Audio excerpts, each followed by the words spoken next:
Okay, so here we are with Unit 2, Lesson 5, and we're going to look at what's called electron configurations. And you don't really need to know the definition for it, but you should understand, one, where to find the electron configuration for an element, and two, what does it mean?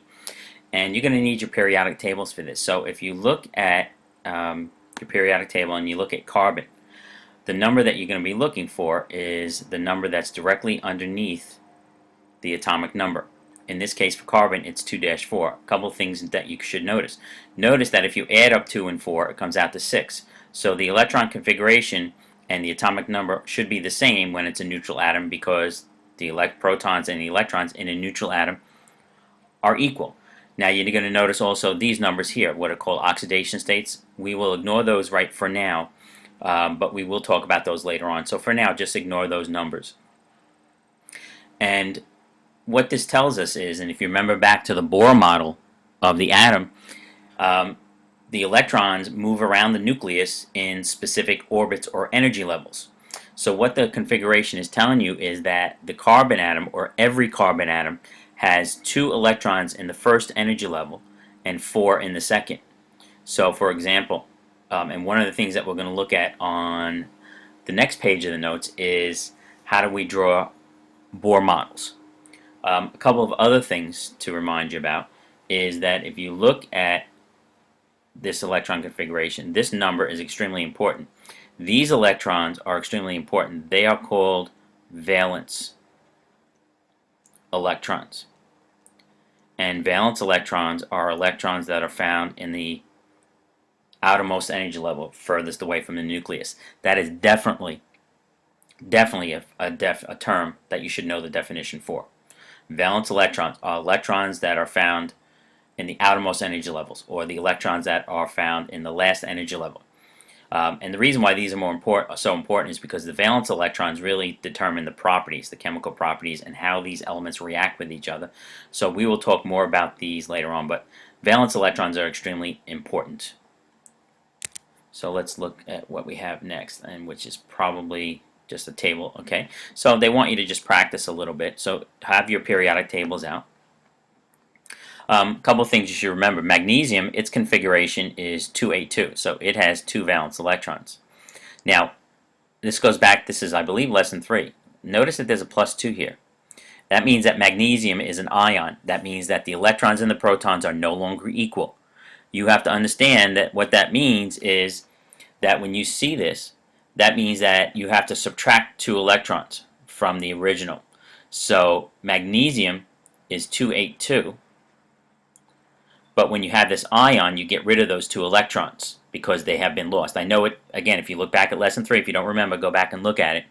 Why is it positive if it's losing electrons? Well, because whether an atom is positive, negative, or neutral is determined by the number of protons versus the number of electrons. So in this atom, magnesium has a mass of 24 and an atomic number of, it has a mass of 24. Let me do the drawing again. I don't know why it keeps doing that. Magnesium has atomic mass of 24, atomic number of 12. So it has 12 protons. And again, this is going, and it has atomic mass of 12, atomic number of 12, atomic mass 24, atomic number of 12. So it has 12 protons and 12 electrons. That makes it neutral. That's this here. This means, however, that you have to subtract 2 from this number. So this would have 12 protons, remember, which are positive. Keeps doing that. It has, again, for the third time, it has 12 protons, but instead of 12 electrons, it now has 10 electrons, which are negative. So now you have 2 extra negative charges, so that's the electron configuration. So if you look up the element bromine on the periodic table, and let me just take a look. Alright, so if you look at bromine, it is 2, 8, 18, and 7.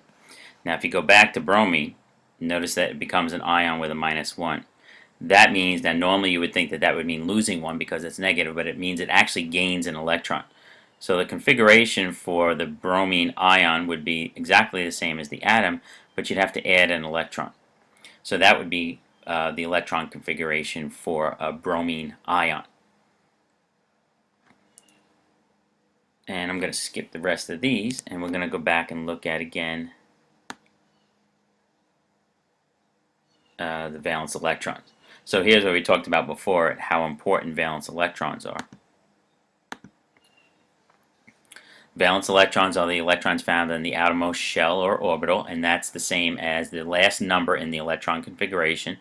So for example, if I had this configuration 285, that would be the valence electrons for that particular element. There's also the other electrons. These electrons would be called the kernel electrons. Those are the inner electrons. They're the non-valence electrons. They're not really involved in anything important in chemistry. They're not involved in chemical reactions, etc. So if you look at the example at the bottom, chlorine's configuration is 2, 8, 7. So it has 7 valence electrons. And if you add these up, it has 10 kernel electrons. Nitrogen is 2-5. It has 5 valence electrons and then 2 kernel electrons. Sodium is 2-8-1. It has 1 valence electron and 10 kernel electrons. These are the kernel electrons, the non-valence electrons. They're, in essence, the not important non-important electrons.